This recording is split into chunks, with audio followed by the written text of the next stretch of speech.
Okay student, start करते हैं exercise question number 4.6. The statement is a ball of mass m is held at the height h1 above the table. The table top is at height h2 above the floor. One student says that the ball has a potential energy mgh1, but the another student says that its potential energy is mgh1 plus h2. Who is correct? Simply क्या है कि हमें जो है वो कहा गया है कि एक बॉल है जो कि एक स्टूडेंट की ऑब्जर्वेशन अगर देखी जाए, यानी सिंपली हम कहते हैं कि ये टेबल के ऊपर h1 हाइट के ऊपर प्लेस किया हुआ है, ठीक है, लेकिन जो टेबल टॉप है उसका हाइट विद रिस्पेक्ट टू जो अर्थ है वो h2 है, ठीक है।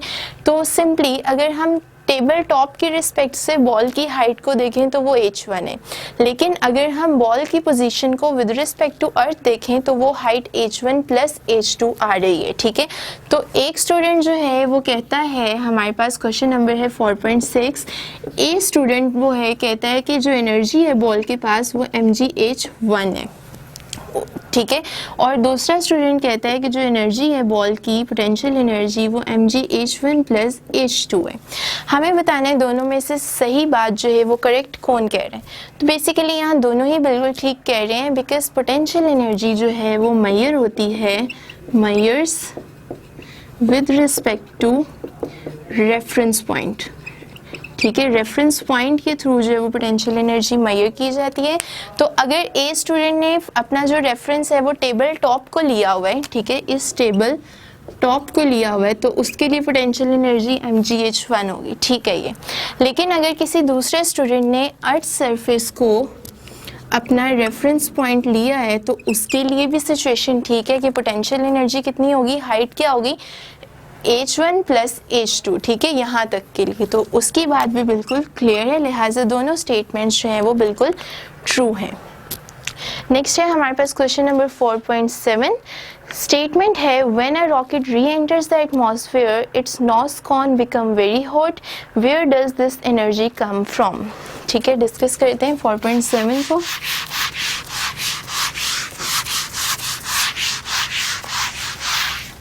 अब सिंपली क्या कहा गया है कि एक रॉकेट है हमारे पास, ठीक है, ये रॉकेट जो है ये इस तरह से प्रोजेक्टाइल मोशन करता हुआ ऊपर की तरफ जाता है और ये अर्थ सरफेस से बाहर चला जाता है, ठीक है।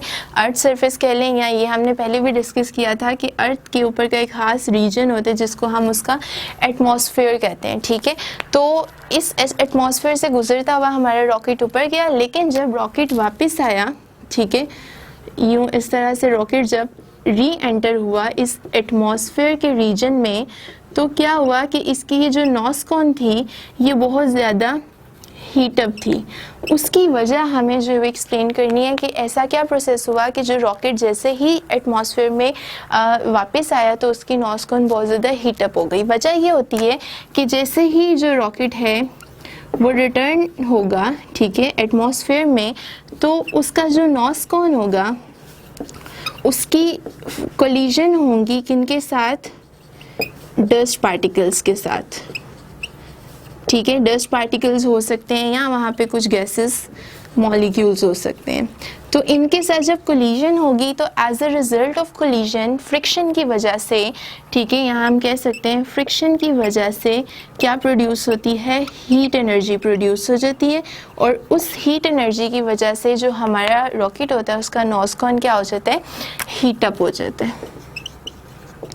तो ये सिंपली जो है वो इसका रीज़न है।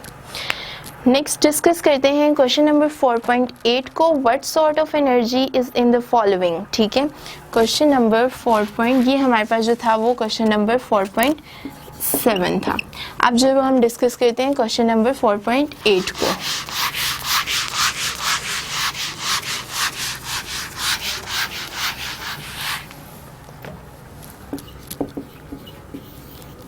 सिंपली क्वेश्चन क्या है हमारे पास कि कौन कौन सी एनर्जी स्टोर है फॉलोइंग में। ए है कंप्रेस स्प्रिंग, ठीक है, कंप्रेस स्प्रिंग, एक स्प्रिंग हम ले लेते हैं ये, ठीक है।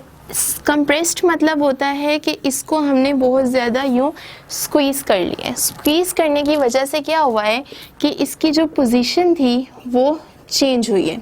जब भी पोजीशन चेंज होती है तो बॉडी में पोटेंशियल एनर्जी स्टोर हो जाती है, लेकिन जो हमारा स्प्रिंग होता है उसकी नेचर होती है वो इलास्टिक नेचर का होता है, ठीक है, उसे जितना मर्जी स्ट्रेस करो वो इजीली हो जाता है।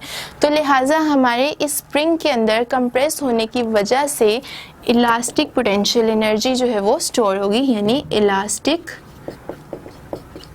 Potential energy.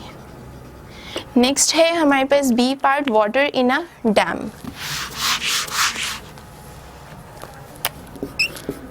Water in dam, usually हम देखते हैं कि हमारा जो पानी होता है जो डैम्स के अंदर स्टोर हुआ होता है वो एक हाइट के ऊपर पानी स्टोर होता है, ठीक है। तो हाइट की वजह से हमेशा जो एनर्जी होती है उसको हम ग्रेविटेशनल पोटेंशियल एनर्जी कहते हैं। थर्ड है हमारे पास अ मूविंग कार, कि मूविंग कार के पास कौन सी एनर्जी होगी। तो बहुत इजी है ये तो जज करना। एक गाड़ी जब मूव कर रही होती है तो किसी भी चीज़ के मूव करने की वजह से उसके पास जो एनर्जी होती है वो कहलाती है काइनेटिक एनर्जी।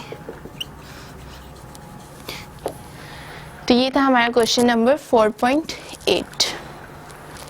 नेक्स्ट जो है वो डिस्कस करते हैं क्वेश्चन नंबर 4.9। स्टेटमेंट है हमारे पास, स्टेटमेंट को रीड करते हैं। स्टेटमेंट है a girl drops a cup from a certain height which breaks into the pieces. What energy changes are involved? क्या है कि एक कप था, ठीक है, एक गर्ल ने उसको हाथ से गिरा दिया, ठीक है, एक खास हाइट पे वो गर्ल उसको जो है वो कप को लेके खड़ी थी। अब जैसे ही उसने यहाँ से यहाँ उसे फॉल करवाया तो क्या क्या एनर्जी चेंजेस आएंगे उनको हमें डिस्कस करना है, ठीक है, एनर्जी चेंजेस को। तो सबसे पहले अगर देखें cup is at some height, तो इसका मतलब है सबसे पहले उसमें पोटेंशियल एनर्जी थी। अब जैसे ही हाथ से लड़की ने कप को छोड़ा तो कप मूव करना शुरू हो गया और नीचे आ रहा है, मतलब सेकेंडली उसमें काइनेटिक एनर्जी आ गई है, ठीक है।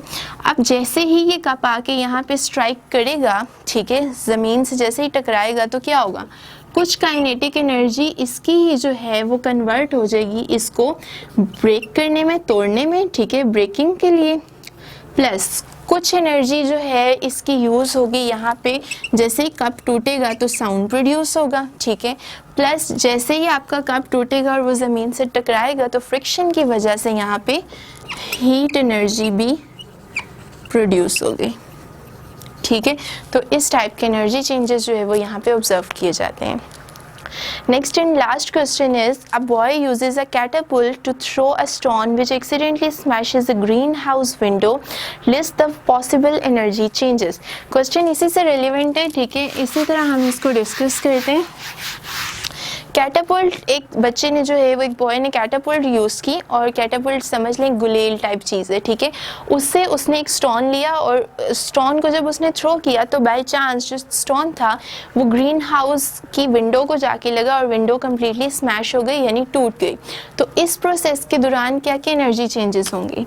तो सबसे पहले जब उस बॉय ने इस स्टोन को जो है वो अपने इस कैटापुल्ट को यूँ स्ट्रेच किया तो स्ट्रेच करने की वजह से सबसे पहले जो उसके इस कैटापुल्ट में एनर्जी थी वो थी इलास्टिक पोटेंशियल एनर्जी, क्योंकि स्ट्रेचिंग की वजह से जो ये कैटापुल्ट होते हैं ये भी इजीली स्ट्रेचेबल होते हैं, तो इसमें इलास्टिक पोटेंशियल एनर्जी स्टोर होती है। अब जैसे ही इसने स्टोन को छोड़ा तो स्टोन मूव करना शुरू हो गया और इसकी एनर्जी हो गई काइनेटिक एनर्जी।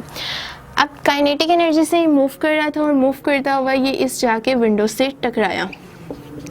कुछ अमाउंट की एनर्जी इसकी जो थी काइनेटिक एनर्जी वो कन्वर्ट होगी इस विंडो के ग्लास को ब्रेक करने में, ठीक है, प्लस जैसे ही ये विंडो ब्रेक हुई तो जाहिर सी बात है एक जो मिरर होता है जब वो स्मैश करता है तो साउंड एनर्जी प्रोड्यूस होगी, और प्लस जैसे ही स्टोन जाके ग्लास से टकराएगा तो हीट एनर्जी प्रोड्यूस होगी ड्यू टू फ्रिक्शन। तो ये था क्वेश्चन नंबर 10।